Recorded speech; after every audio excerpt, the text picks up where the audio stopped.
প্রিয় শিক্ষার্থী বন্ধুরা, আমরা এখন বোর্ডে যে সার্কিটটা লক্ষ্য করতে পারছি, এই সার্কিট থেকে আমাকে বের করতে হবে প্রতিটি শাখার কারেন্টের মান। তাহলে এখানে কয়টা শাখা আছে একটু লক্ষ্য করি। এই একটা শাখা, এই একটা শাখা, এই একটা শাখা, আর এই পুরো আরেকটা শাখা। শিক্ষার্থীরা, এটা সলিউশন করতে হলে প্রথমে আমার কি করতে হবে? প্রথমে আমার নোটগুলোকে চিহ্নিত করে নামকরণ করতে হবে।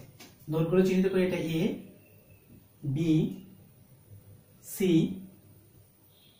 D, E, F. এই হচ্ছে আমার প্রথমে নোটগুলো চিহ্নিতকরণ করা হলো। এবার প্রতিটা রেজিস্ট্যান্সের পজিটিভ এবং নেগেটিভ চিহ্নগুলো আমি একটু দিয়ে নিই। এইটা দেখো, এই পুরো সার্কিটের মধ্যে একমাত্র ভোল্টেজ সোর্স কোনটা? এই 6 ভোল্ট। তাছাড়া আর কোনো ভোল্টেজ সোর্স নাই। তার মানে প্রত্যেকটা কারেন্ট এই বিন্দু থেকে কিন্তু বেরিয়ে যাবে। তার মানে আমি বলতে যাচ্ছি কারেন্ট এই দিক দিয়ে বের হচ্ছে। তাহলে এটা তার পজিটিভ প্রান্ত, এটা নেগেটিভ প্রান্ত। এদিকে যাচ্ছে, এটা পজিটিভ প্রান্ত, নেগেটিভ প্রান্ত। কারেন্টটা এদিকে যাচ্ছে, এদিকে যাচ্ছে, এটা পজিটিভ, এটা নেগেটিভ। কারেন্টটা এদিকে যাচ্ছে, এটা এই রেজিস্ট্যান্স, এটা পজিটিভ, এটা নেগেটিভ, এটা পজিটিভ, এটা নেগেটিভ। একমাত্র ভোল্টেজ সোর্স এইটা, যার ভিতরে এখান থেকে সবগুলো কারেন্ট এইদিকে এদিকে সব দিকে বেরিয়ে গেল। এখন আসো প্রতিটা ব্রাঞ্চের কারেন্টের নামগুলো আমি দেই। এই দিক দিয়ে যে কারেন্টটা প্রবাহিত হচ্ছে তার নাম দিলাম আমি I1। এই দিক দিয়ে যে কারেন্টটা চলে যাচ্ছে তার নাম দিলাম আমি I2। এইদিকে কারেন্টের নাম কি দিব? তোমার ইচ্ছা, তুমি এটাকে I3, এটাকে I4, I5 দিতে পারো। কিন্তু I3, I4, I5 যত বেশি দিবা তত বেশি সমীকরণের ঝামেলা আসবে। তাই আমি কি করব, এদেরকে যত অ্যাভয়েড করা যায় ততই আমার জন্য ভালো। তাহলে আমি I1, I2 অলরেডি দিয়েছি, আমি আর কিছু দিতে চাই না। এইটার কারেন্ট কি হবে? এইটার কারেন্ট হচ্ছে I1 মাইনাস I2। কেন আমি এরকমটা লিখলাম? কারণ ধরো প্রথমে কারেন্ট এই দিক দিয়ে আসতেছিল, আসার কোন কারেন্ট আসতেছিল? I1 এইটুকু পর্যন্ত আসার পর সে দুইটা পথ পেল, এইদিকে চলে গেল I2 হিসাবে। তাহলে এইদিকে কি হবে?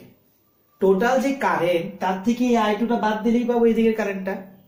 এখানে কারেন্টটা পাবো কি? মোট কারেন্ট ছিল I, এখান থেকে I2 চলে যাচ্ছে, তাহলে I থেকে I2 বাদ দিলে এই লাইনে কারেন্ট পাবো I1 মাইনাস I2। এই ব্রাঞ্চটার কারেন্ট হবে এইটুকু, তো এইদিকে আসতেছে, আবার এই 3 এম্পিয়ার আসতেছে। তার মানে এইটার কারেন্ট হবে I1 মাইনাস I2, আর 3 এম্পিয়ার এখানে আসতেছে, তারপরে প্লাস 3। আমরা কি এটা বুঝতে পারছি? এটা কারেন্টটা কি? এখান থেকে আসতেছে কে? I1, I2, এইটুকু কারেন্ট এদিকে আসবে এই বিন্দুতে, আর এখানে 3 এম্পিয়ার কারেন্ট এখানে আসতেছে। তার মানে এইটুকুর সাথে 3 এম্পিয়ার যুক্ত করলে যা হবে সেটা হবে এই পুরো শাখার কারেন্ট। এখন আমি এই শাখার এই সার্কিটের মধ্যে KVL প্রয়োগ করব। তাহলে KVL প্রয়োগ করার আগে এখানে আমরা দেখো তো কয়টা লুপ আছে।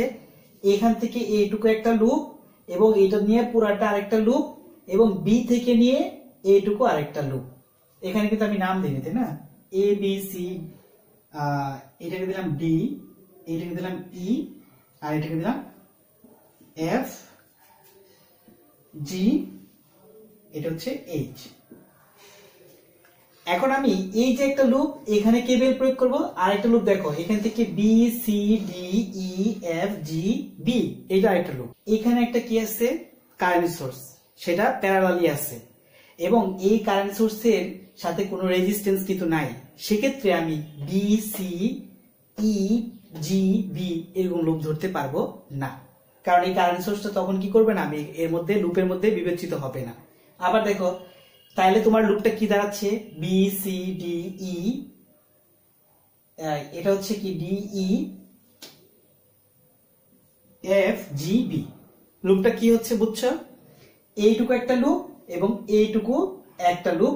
আমি কখনো এইটুকুকে একটা লুপ অথবা এইটুকুকে একটা লুপ বিবেচনা করতে পারবো না, কারণ এখানে একটা 3 এম্পিয়ার কারেন্ট সোর্স আছে।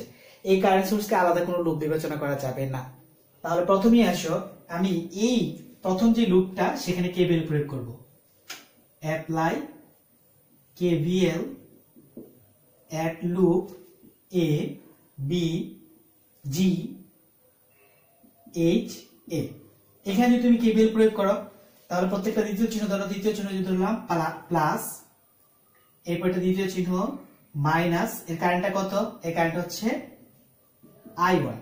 এরপর সেটা দ্বিতীয় চিহ্ন ধরবো, সেটা হচ্ছে মাইনাস, 6 তার কারেন্টটা কত I2 ইকুয়ালস টু 0 অর্থাৎ আমি এই লুপের মধ্যে কেভিএল প্রয়োগ করা শেষ সাজিয়ে লিখে কি দাঁড়াবে -3i -6i2 ইকুয়ালস টু -6 প্লাসেরটা ওই পাশে মাইনাস করলাম সমীকরণ রেডি করি -1 দ্বারা গুণ করে নিই plus 3i1 plus 6i2 equals to 6 এটা আমার জন্য সমীকরণ 1 এখন আমি B C D E F G B লুপের মধ্যে কেভিএল প্রয়োগ করব দ্বিতীয় চিহ্ন নাও এটা দ্বিতীয় চিহ্ন কত -6 এর কারেন্টটা কত এর কারেন্ট কিন্তু i1 i2 এরপর এটার দ্বিতীয় চিহ্ন মাইনাস রেজিস্টর আচ্ছা একটা কথা লক্ষ্য করো এইটা 2 ওহমের সাথে 5 ওহম কিন্তু সিরিজে তাহলে এইটা আর এটা আলাদা কোনো